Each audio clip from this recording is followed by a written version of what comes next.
So I got to assume he had some kind of protection. Okay, on we go. 6 days to the draft. And we're going to play a game called Reminds Me Of. All right, so Tannenbaum, he scouts these guys. He does all the looking at it. He was a GM. He knows the history of the league. He knows the current players. So we're going to take some of these quarterbacks, and I'm going to ask you, who do they remind you of? Cam Ward, he's going to be the #1 pick. Who does he remind you of? Greeny, Josh Allen. There's a ruggedness to the way Cam Ward plays that really reminds me of Josh Allen and their arm strength. And coming out, they both had similar yards per attempt and rushing yards. The athleticism of Cam Ward is very underrated, as was Josh Allen's, and Tennessee may be getting a star.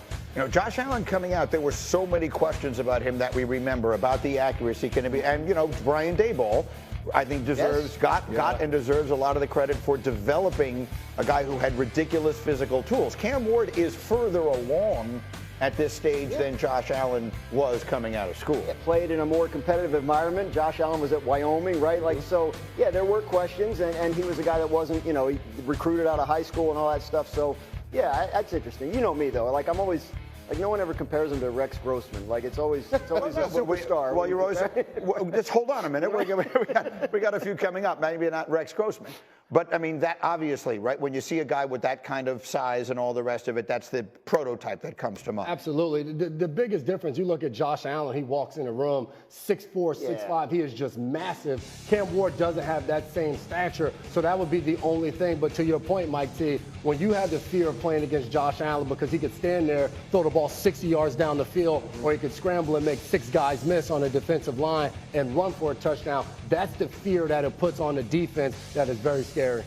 Maybe best put is, if this player achieves the maximum that he's capable of, that's who he becomes. Now here's the one you'll find a little more interesting. Let's get to Shedeur Sanders, the most talked about player. Who does he remind you of? Kirk Cousins, Greeny. When you watch Shedeur play, he's extremely accurate. And look at his footwork here. Very good fundamentals. The arm strength is good, not great, but you can win a lot of games, as we've seen Kirk Cousins do, because of the accuracy, the anticipation. And by the way, this is, if you like Shedeur, Kirk Cousins' career in college, 64%. Shedeur Sanders, 71%. The critics will say, yeah, but there's a lot of checkdowns. I don't care. 71% completion is outstanding. J-Mac, you know that, whether you're in practice or not. I think that really bodes well for Shedeur. So amongst the draft geek universe, of which I am now very much a member, the real debate is this one. If you take a quarterback in the first round and he turns into Kirk Cousins, was that a successful pick? Cousins has had a very good, remember he was a 4th-round pick. He was. He's had a very good career. He's obviously made an enormous amount of money. He's not a superstar player and all of that. When you draft a quarterback at number 3, if he's Kirk Cousins, was that a successful pick? At number 21, is it a successful pick? How do you evaluate that? Yeah, I think if you're drafting at 3, you have higher hopes. If you're drafting at 3, you want a Hall of Famer, right? You want that's your goal, right? Somebody's good. So, you know, Kirk Cousins is on his 3rd team. Like, he's had a very good career. A lot of people would sign up right now for Kirk Cousins' career. But to your point, he's a 4th-round pick. I remember Mike Shanahan was the head coach of Washington when he made the pick, and I was asking him about, because they had picked RG3, they had traded up. Right. So, and Shanahan told me, like, we had a 2nd-round grade on him, and he's sitting there in the 4th. He compared him to Drew Brees because of the way he anticipated throws coming out. So even in Shanahan's best-case scenario, this was a 2nd-round pick. So people want to talk about, just Shedeur going to fall. I just really don't think people are looking at him as that top 5 talent. So here is the argument I always make when this conversation comes up. If you're going to hold the standard to he's got to be a Hall of Famer, well, then you're setting yourself up to fail. Yeah. The percentage of players who come into the league who wind up in the Hall of Fame, that's a ridiculously high bar to set. I would argue that with the 3rd pick in the draft, if you take a quarterback and he is a good starter for a decade, that was a successful pick. And Kirk Cousins has undoubtedly been that, which is why I keep saying, if you're the Giants and you need a quarterback, I take this guy.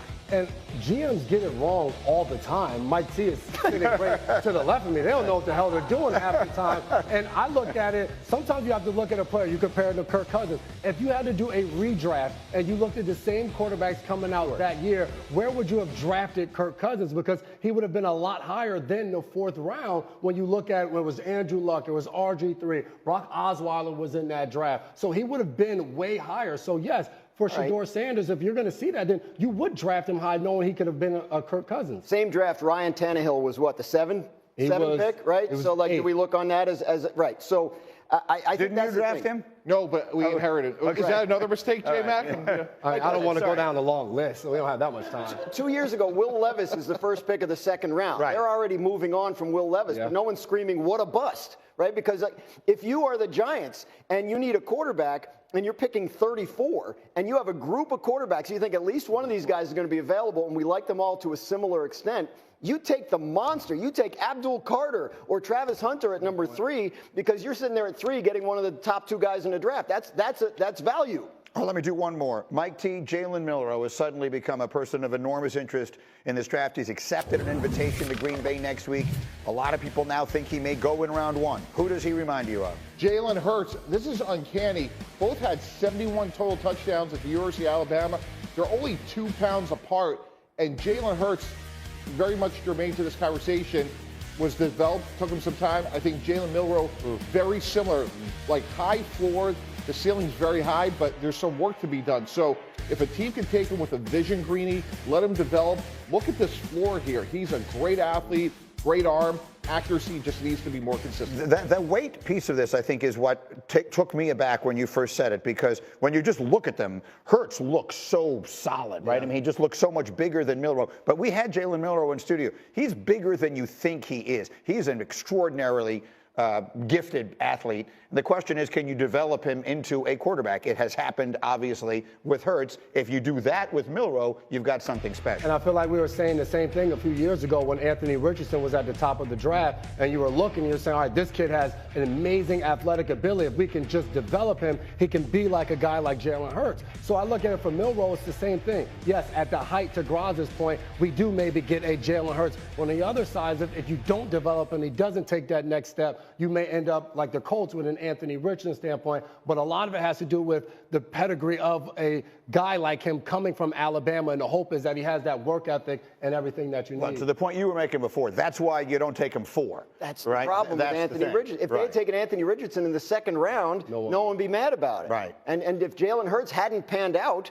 then, you know, the Eagles would not be ripped for wasting that, maybe by some. But no, it's a very different standard. And that's why I think you're going to see that group go a little bit later, because I think that's where people are with them. If we take them at 3, that's too risky. If we take him at 34, then it's not. Well, the question is Shedeur in that group, or is he separate from that? We're not going to. As just mentioned, probably out on Rodgers, the Giants. They went to Boulder today to visit Shedeur Sanders for a private workout, but odds makers aren't so sure he will end up in New York. According to ESPN Bet, Sanders is minus 350 to go 9th or later in the draft. So, J-Mac, if Sanders isn't going to the Giants, where do you think is the best fit for him? He is such an intriguing prospect right now of all the different places he can be. We said 9th or lower. At 9, the New Orleans Saints are in a quarterback predicament right now with Derek Carr going through an injury. Why not go out and get Shedeur Sanders? You think about what they would have in that room. There's weapons on the outside. They also have a quarterback and a guy that can come in like Shedeur Sanders that is pinpoint accurate and can get the ball on the outside. Kellen Moore comes in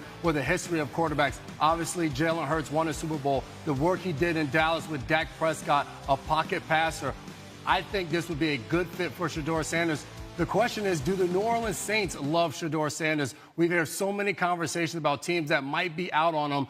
A big question mark, Shregs, of where he ends up falling in this draft. Yeah, and I think that's the intriguing part.